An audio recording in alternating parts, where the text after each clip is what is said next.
Earlier in the program, I was having a conversation with Randy Staples about gasoline prices in Idaho, and they're above the national average.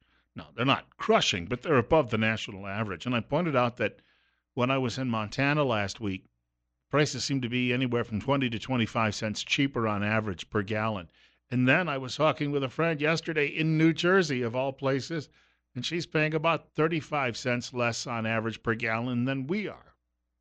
And I thought that was New Jersey was the worst place in the world.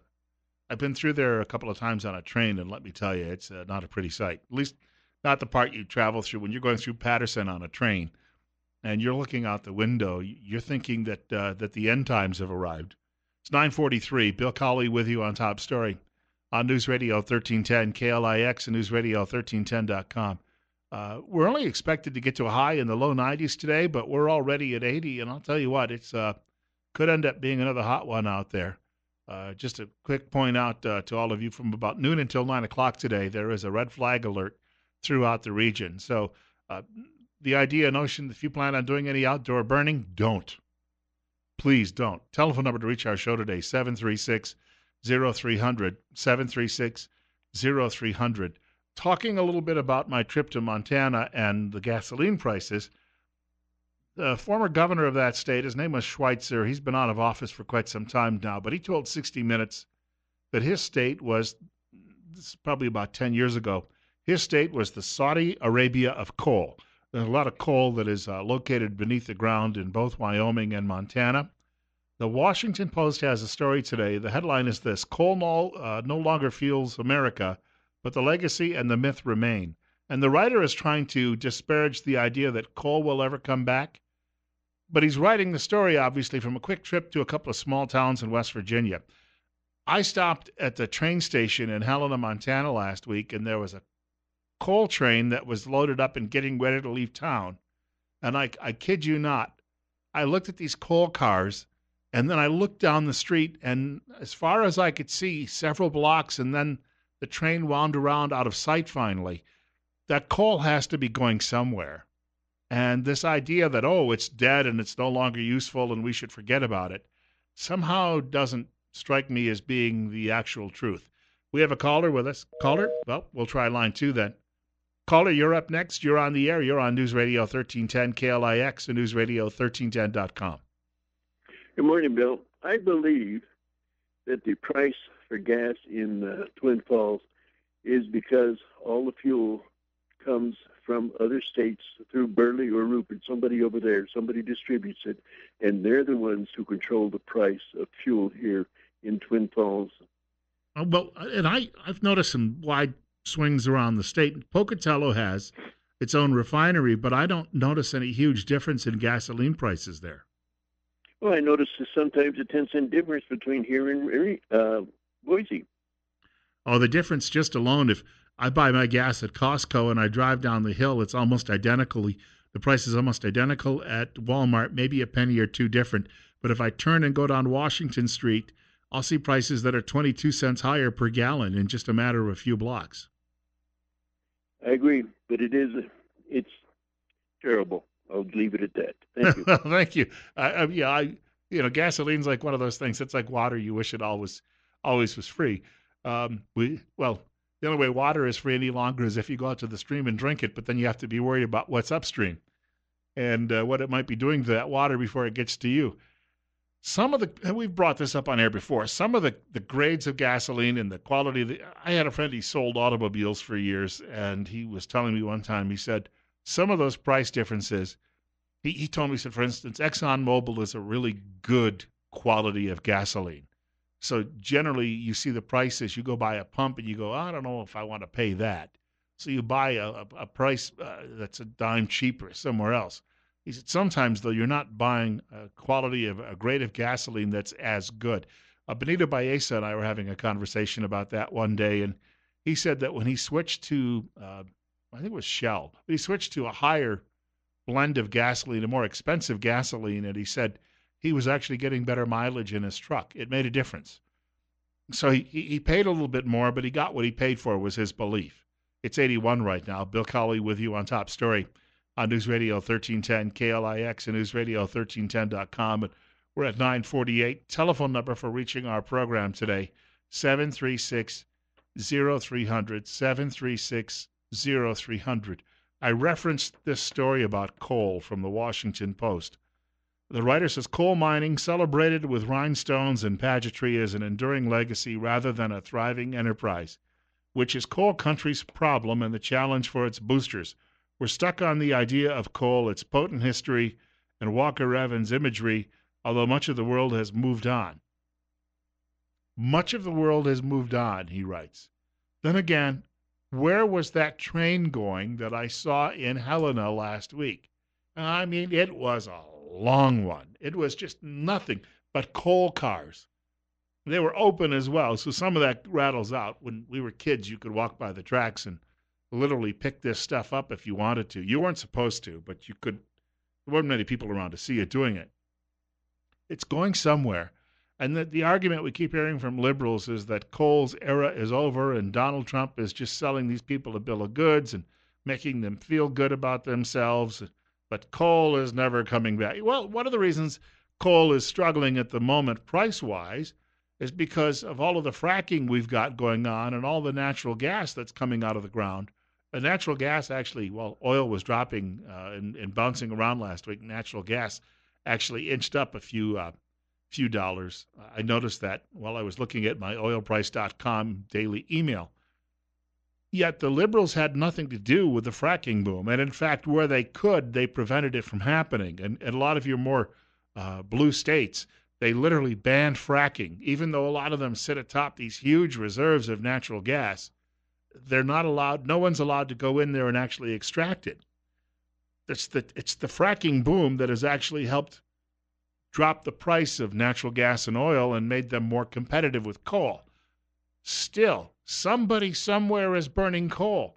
That train leaving Montana had to be going, I'm guessing, to the West Coast, and then it was being loaded on a ship, and it's going to India or China, and somebody there is burning it. And we keep hearing people say, well, yes, but the Chinese are leading the world in new green energy technologies.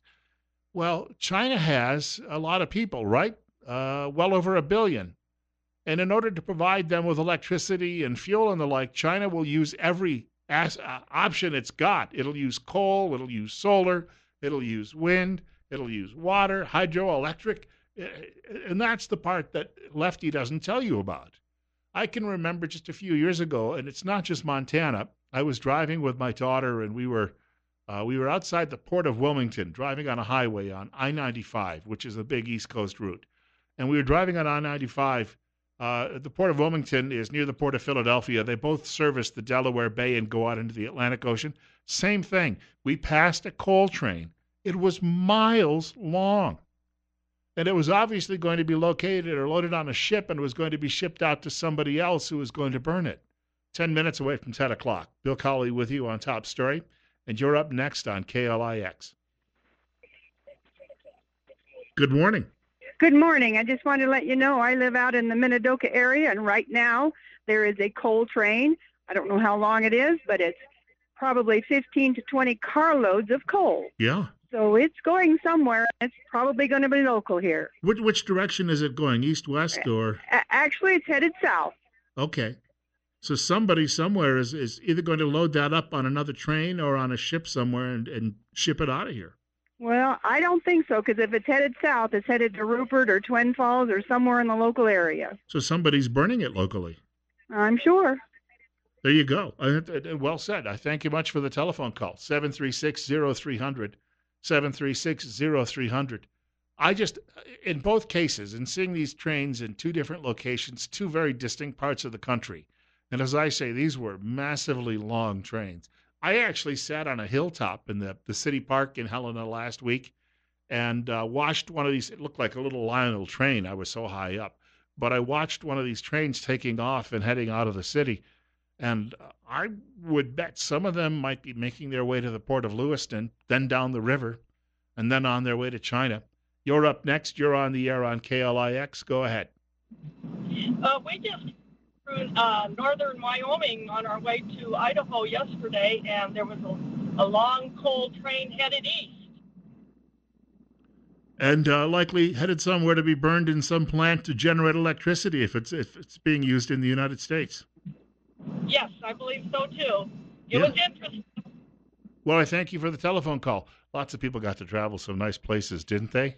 Uh, yesterday and Saturday, the roads were just clogged with people who had a week off for Independence Day and were going back home. I went to Jarbidge on Saturday, and when I was driving down Route 93, there was a caravan of various cars and minivans, all with California license plates, and all driving well over the speed limit, of course, all in a rush to get back home because apparently uh, they enjoyed Idaho so much in our mountains and our valleys. They couldn't wait to get back to the stuffy urban areas they live in on the West Coast. But they were just flying by me. I was doing the speed limit. I put it in cruise control, and I felt like I was on the track at Daytona the way they were whipping by me. I just couldn't believe it. And can I point out too as well, there is a little part of you when you see that happen that just says, I hope there's a trooper ahead. I hope there's a trooper ahead. But he can't get them all. He can only get one at a time, which is the sad part of all of that. This writer at the Washington Post says coal is an idea some Americans can't quit, although it employed fewer than 66,000 miners in 2015. And then he goes on to say that Kohl, this is a play on word, Kohl's department store has more than twice as many workers in its chain. Well, it won't for long because retail giants are being put out of business by online shopping. So the Kohl's department stores, KOHLS, they'll be going the way of the dinosaur long before Kohl will. Yeah, okay. When you say Kohl, this is selective reporting. When you say Kohl only had 66,000 workers last year, yeah, because the Obama administration had been trying to put them out of business. Hillary Clinton promised she would put them out of business. That's why. And then we saw these huge spikes in the number of people working in the coal industry after Trump got elected president. The media said, well, they were all in administrative positions. Okay, but why would you, in American business today, things run so efficiently that if you try to run with the smallest business office possible, that's how it works. So no company out there is top heavy with executives any longer. We're in a global competition. If you're hiring additional administrative staff, that's because those people are going to be administering more coal mines as they go back online. Duh. And yet Lefty can't seem to figure that part out either. Or if Lefty understands it, Lefty is in some sort of denial. Because Lefty doesn't want to tell you that means that there will be a bigger spike in coal hiring coming up. Also, another good point when it comes to energy use. It looks as if OPEC is near collapse. This is Trilby Lundberg, the gasoline analyst, speaking with Fox News, and she says there's no big spikes in the price of oil anytime soon. Crude oil prices fell just this past Friday and have not been manifested in the wholesale gasoline prices that retailers pay. So there may be a decline there, which may go into the pockets of retailers who lost their shirts. We may see, therefore, a stability in the retail price. In other words, we're not going to have a lot of price shocks. It's simply not going to happen. Why? Because the United States has become such a massive producer. All of the folks in media who were screaming that Donald Trump got played by Vladimir Putin while he was at the G20 summit don't seem to realize that the Russians are looking to work with us more closely because the price of oil, the drop in the price of oil has so badly hurt his economy. So he needs us more than we need him. That's the thing that they're ignoring. Also, the Arab countries and some of the other countries in Africa and South America that have been involved with OPEC, they're all at each other's throats. OPEC itself may cease to exist after decades within the next year. You're up next. You're on the air. We've got about a minute to go. Go ahead.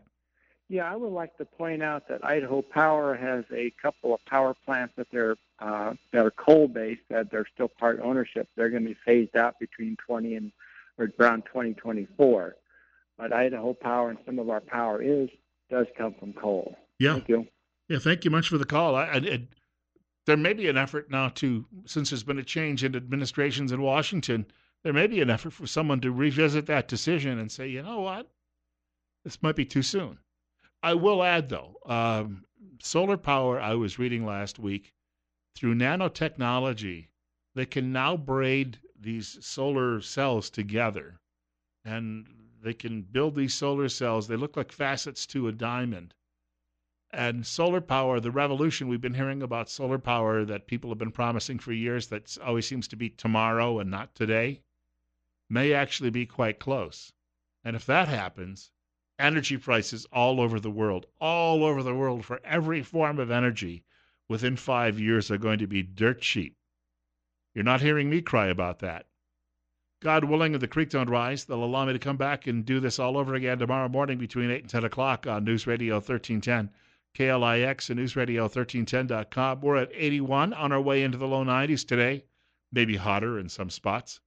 Rush Limbaugh's program is also up next following the news from Fox at 10 o'clock this morning.